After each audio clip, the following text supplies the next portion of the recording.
And if you think about what Minerva's mission is, our mission is to nurture critical wisdom for the sake of the world. Okay, so and that's very important because we don't nurture critical wisdom for the sake of individuals. We're not in the job of picking winners and losers. We're in the job of amplification. Yeah. When somebody is fortified with wisdom and they have high potential, they're going to make decisions of consequence.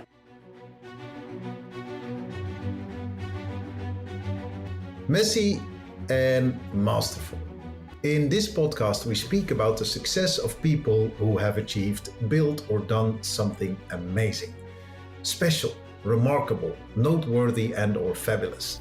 Think of presidents, doctors, chefs, architects, filmmakers, writers, philosophers, CEOs, journalists, and the list goes on and on of people who've had a genuine impact on this world. But rather than underlining their career victories, we speak about the challenges they needed to overcome to actually get there. In each episode, we discuss 3 of such challenges, obstacles, difficulties, and/or hurdles with our guest, putting the messy of their lives next to the masterful. A very warm welcome to you. My name is Aldo, and I'm so happy you could make it. So sit back, relax, and download the podcast here. Hello. A very happy Friday to you. It's a Friday when we push out this episode, so hence that I wish you a happy Friday. Naturally, if you're listening to this on any other day, then happy day for wherever you are in the world. I'm very happy you could make it to listen into another episode of Messy and Masterful. And this one is about reform, about innovation. It's about Silicon Valley lives starting big tech companies in San Francisco. And then from there on making a move into education, and education almost from a holistic perspective. My next guest, Ben Nelson, who's the founder of the Minerva Project as well as Minerva University, and you should definitely check him out. We have a couple of links to the great work of Ben in our show notes, talks about the meaning of innovation and the importance of purpose-driven reform in education. It's really mind-boggling to hear him talk about kind of how we should look at education and basically also what our responsibility is to make sure that not only we, but also the next generation can optimally learn, and what kind of responsibilities we actually have as citizens of this world. And I really like how Ben speaks about how we all have kind of the responsibility to nurture wisdom, to make sure that, effectively we don't get any dumber. And how do we retain knowledge? How do we reform and innovate ourselves in such a way so we can work with the best of the past, moving forward to a very bright future? In short, this is a very mind-boggling conversation. I really enjoyed talking to Ben. He's a great, energetic character. It was a great pleasure to meet him in Doha, and I sincerely hope you will enjoy it as well. Episode 76, interview with Ben Nelson, the Minerva Project. Yes, and we are here at the World Innovation Summit for Education in Qatar, in Doha, in a very exciting building. And we started with the event. There was a beautiful plenary, as well as great speakers, a great lineup, and I have the great privilege of sitting across from a great speaker, also a recurring guest to the World Innovation Summit for Education, Ben Nelson. Very warm welcome to you. Thank you for having me. Ben, you have a very intriguing profile because you started your journey as a tech founder, I believe, of a company called Snapfish, if I have it correctly, and then you went into education, but not a little, majorly yeah. With the Minerva Project. Right. That in and of itself should be 2 interviews, I think, that specific journey. But one of the first questions I had when I kind of was thinking about you, I wanted to ask you, what does innovation mean for you? Oh, that's a good question. We actually have one of our core values at Minerva is around meaningful innovation. Yeah. And innovation is a word that's thrown around all too often. In fact, Phil Libin, who was a venture capitalist, he was the CEO, founder of Evernote, used to say that innovation in an organization is inversely proportional to how much the organization uses the word. Yeah. And that the more you talk about innovation, the less innovative you are. Yeah. Innovation, to me, actually means where an individual and organization look at a problem or situation and think about not what they can do with whatever they have available to them to address it or to participate in the conversation, but instead think about an ideal state and then figure out what are the components that are necessary to get to that ideal state. Mm-hmm. And so innovation is really driven by purpose and outcome. And to me, that's where at least meaningful innovation comes Yeah. from. Yeah. As opposed to, I do something offline, I will do the same thing online. Yeah. I don't find that particularly innovative. Yeah. Yeah, I agree with you that it's often used as a placeholder almost, like, oh, it's innovative. And then you can ask why, right? It's not... Exactly. Does it always have to be disruptive? No, in fact, when I was starting Minerva, of course people thought, you're going to start the world's greatest university, disruptor. I said, no, I'm not a disruptor, I'm a reformer. Yeah. The theory of disruption means that the disruptor wants the status quo to be obliterated. The disruptor says the status quo is not working, and it needs to be swept aside, it needs to be disrupted, and a new category has to come in and replace it. Okay. Yeah.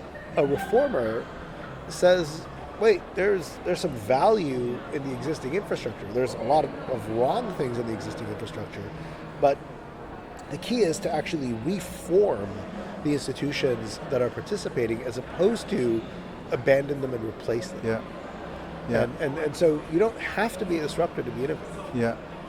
It's an interesting one because, you said reform, and for some reason I went to politics, which I shouldn't do because that's a snake pit in and of itself. But it's a good analogy. Religion is another good analogy. Yeah, but I think often in politics people say either, we accept it as it is and we try to, do the work to make it better, right?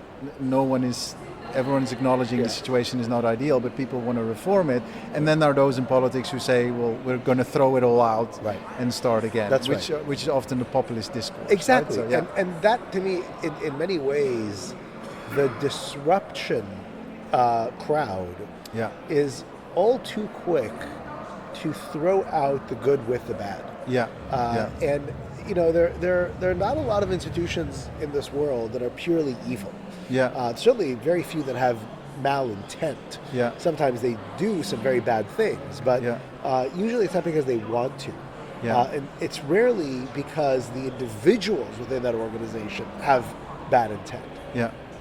Especially when you look at education, most people in education have very noble goals. Now, the fact that the sector is ineffective, the fact that it causes a lot of harm, that it causes a lot of societal stagnation as opposed to mobility, like these are all real problems.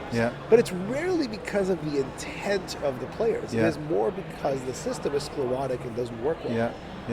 That also brings me, we learn so much from execution, right? So we start somewhere, we have the intent, as you say, and then once we start doing it, when we start building, we discover certain things that we weren't aware of when we set out our mission statement, so to say, right? And well, I call that life, but it happens often in the entrepreneurship or in all those things. And it's also because people rarely enter an enterprise thinking about it systematically. They come at things with very simplistic perspectives. And one of the unique things about Minerva is if you were to talk to me about Minerva 12 years ago, I didn't have a single employee. I didn't have a dime of funding. I had nothing. It was a figment of my imagination. I can describe to you Minerva as it is today with 90% accuracy. Right?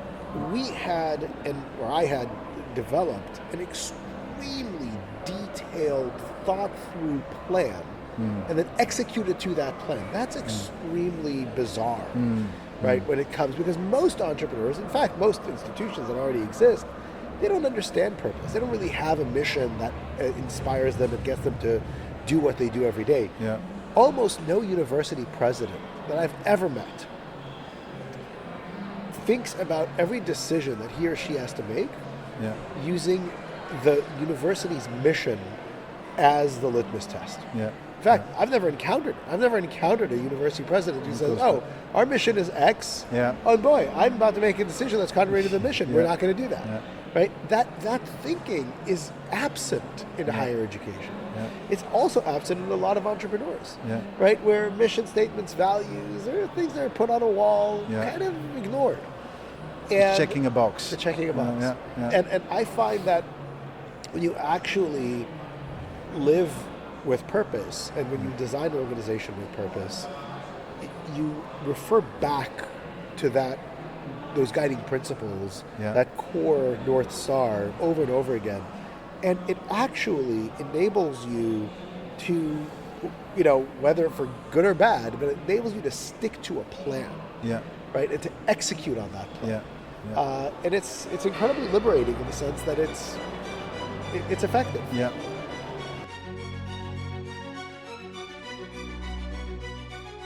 There is no point in denying it. I am in love. And you might have already known that I was in love with podcasting and interviewing people all over the world. Well, I'm in love now with a recording tool for our podcast episodes called Riverside.fm. I've kissed many frogs when it came to recording episodes, but this is really the one. With their amazing studio features, Riverside really offers you everything you need in creating the perfect episode, whether these are short or long, whether these are multiple people or just you, whether this is about your show notes or the video recording, or even creating easy snippets that you could use on social media. Riverside has it all. If you go to our show notes, you will find a link to Riverside. And if you use that link, you'll even get a 20% discount. Yes, you heard that correctly. 20% discount in getting started with this incredible podcast recording tool. Look no more, Riverside is here.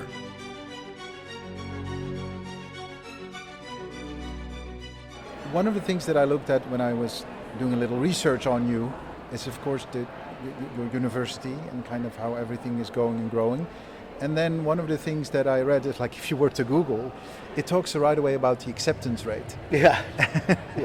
And it basically says that Minerva University is a very hard university to get into. Right. And I just wanted to talk about, because, for obvious reasons, I think, you want to work with people whose intentions are good and all of that. But what's the idea behind that? Going also back to the mission statement. Absolutely. I'm curious. Yeah.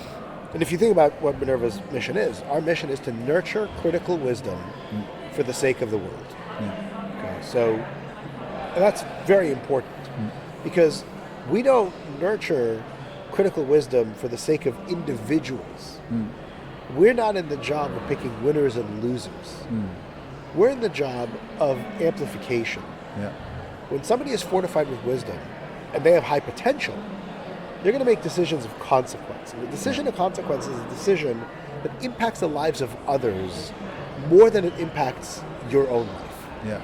Right? So if you think about people, for example, CEOs, politicians, right? People that have the lives of others that are dependent on their decisions.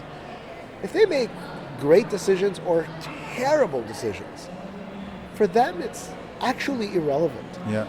A CEO that makes a series of terrible decisions gets a giant golden parachute, makes a ton of money, and then goes and runs some other company. Right? Yeah. A politician that makes a ton of mistakes gets maybe elected out of office and then goes consulting and makes 100 times what he made as a politician. Yeah. So the incentive structures that we have in society are massively unaccountable. Yeah. And so you have to fortify these individuals with the ability to think systematically. Yeah. Now that's not an easy process. That's incredibly difficult, right? To actually rewire the way that your neurons are firing, to have you understand how to think systematically, to have you be able to be tested and put through extraordinarily difficult times, such that when you're called upon to make a decision of consequence, to make a decision that has real-world vast implications, you're going to be able to have the presence of mind, the ability to think about it with wisdom as opposed to via emotion. Yeah. There are not that many people in the world that are ready for that kind of thing. Yeah. And if you design a program correctly for those individuals, right, you're going to design a program that will strain them, that will stress them, that will help them grow at extraordinarily high speeds. Yeah. And so part of selectivity is making sure that an individual that comes into the program is ready for this program, will thrive in this program, not for their sake, but for the sake of the people who will be impacted by their decisions. Yeah. So that's aspect number one. Yeah. Aspect number two, Minerva University is, or was built and is now, a beacon. It is the first university launched since the 19th century to have garnered a number one global ranking ever. And we've done that now 2 years in a row. Yeah, it's amazing. It is an institution that other institutions look up to, that is there to begin a reform movement, to reform the curricular approaches, the pedagogical approaches, the assessment approaches, that will enable other institutions to teach their students to be wise in maybe not as high stakes as Minerva University, but some will. Yeah. Some will be every bit as selective, every bit as rigorous as Minerva University. Others will serve different populations with different goals, but with the same goal of being able to graduate systematic thinkers. In higher education, people only follow leaders, whether we like it or not. You can build an amazing community college which has great outcomes for its students. The community college next door will not care. They will not do. But if Harvard or Stanford decide to open a leprechaun studies department, every university on the planet is going to study leprechauns, right? For no reason except that the leaders are doing it. Is that in every culture? Is it like... It's global. Global. It's absolutely global. And sadly, it's global and focused on elite Anglo institutions. It's what Harvard, Cambridge, Oxford, Stanford, Yale do, that every university on the planet follows as if they are trying to play the same game. Well, guess what? You're never going to beat those institutions at their own game. They have hundreds of years, built brands, research infrastructure, giant endowments. You cannot play that game and win. What you can do is leapfrog. And that's what we did at Minerva, and this is what we're enabling other institutions to do. Institutions should follow leaders. They should follow quality, right? But the kind of quality that elite institutions produce is not educational quality. It's quality of research, it's quality of wealth and prestige and things like that. Actually, the academic programs in the institutions is quite bad, right? And so what we've done is we've established a branded institution that is branded in many of the same ways, highly selective, great outcomes, etc., but where the value is attributed to the actual curriculum, the actual pedagogy, the value add in the educational process. And that is a leader that is worth following in the sector. It sounds, I have too many questions. You're describing integrity. Is that correct? You harness integrity to a certain level. Is that absolutely? And it's not just integrity; it's being true to a set of first principles. Okay. Yeah. Right. Because continuously. That's right. Whatever that's right. test comes in. Exactly. And for us, one of my favorite studies did a survey of library books in American universities that are overdue. Right, so the person who checked out the books was late in bringing them back. The category with the most overdue books in university library were ethics books. Right? And so students and professors story. of ethics are the least ethical people on a university campus. Right? At least by this measure. Yeah. Now, why is that?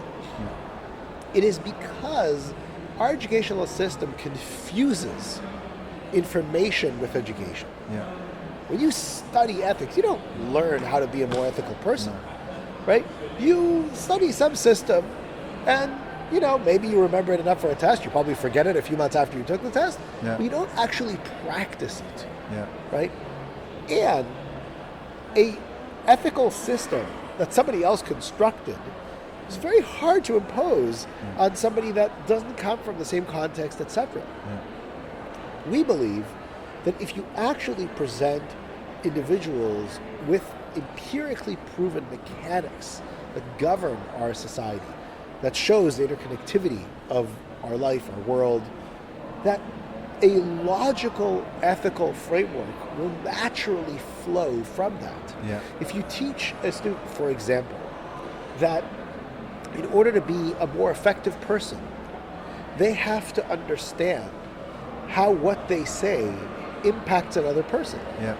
Right? If you want to be effective in delivering a message and you strew your message with words that are offensive to people or that won't allow you to be listened to, you're not going to be able to get your message across. Right?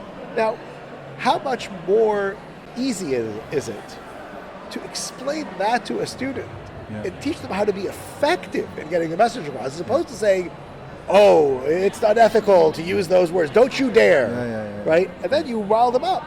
It makes sense, right, to actually be a person that is aware of other people's feelings because you want to be effective, right?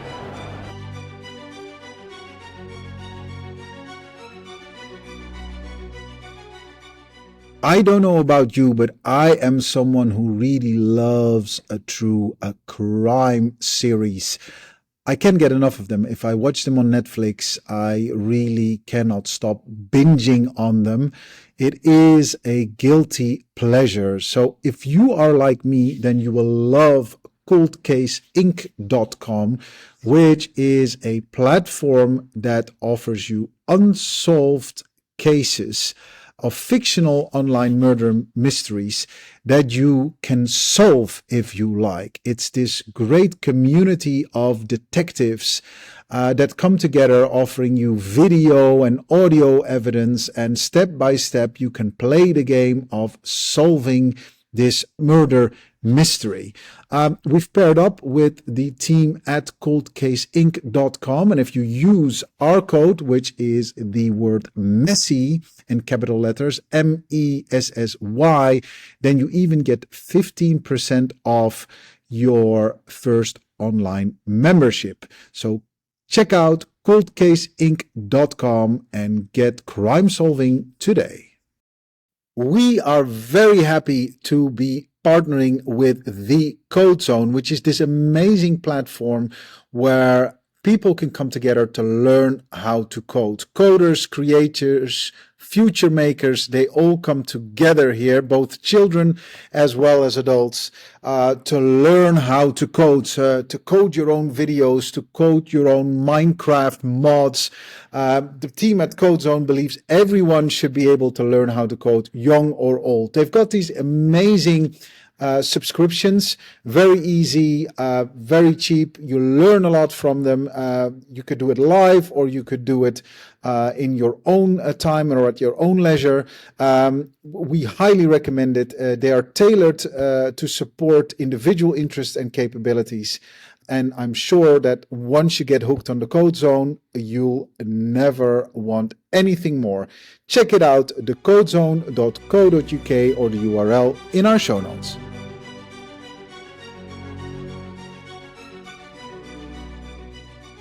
It's patently obvious that we live in an interconnected world. Yeah. There are no more scenarios of winners and losers. Yeah. Right? This is a fallacy. Yeah. Right? The global pandemic, wars, right? One country invades another, the entire world goes into inflation. Yeah. Right? Supply chains break down. We're all in the same boat. There's nowhere to hide. Yeah. Right?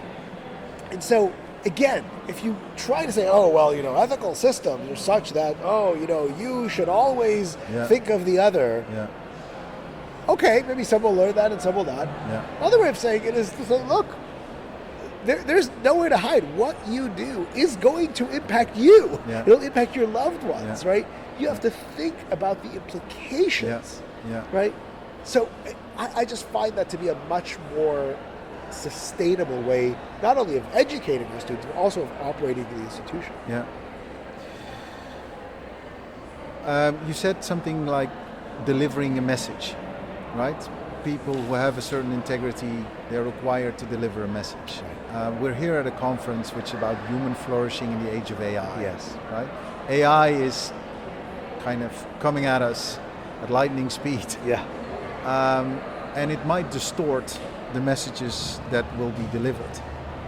It might. How do it might? Yeah. That's a good point. Or it may also amplify the distortions that people would like it to amplify.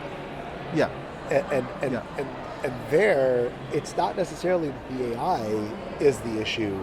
It is the decision makers that are wielding the AI. Yeah.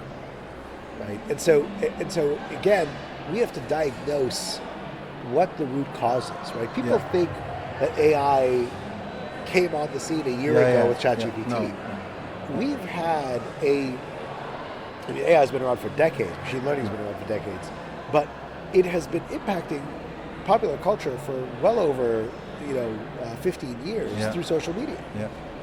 AI generated the algorithms that were optimized by the people in charge to do one thing and one thing only, which is generate addictive, compulsive engagement. Yeah.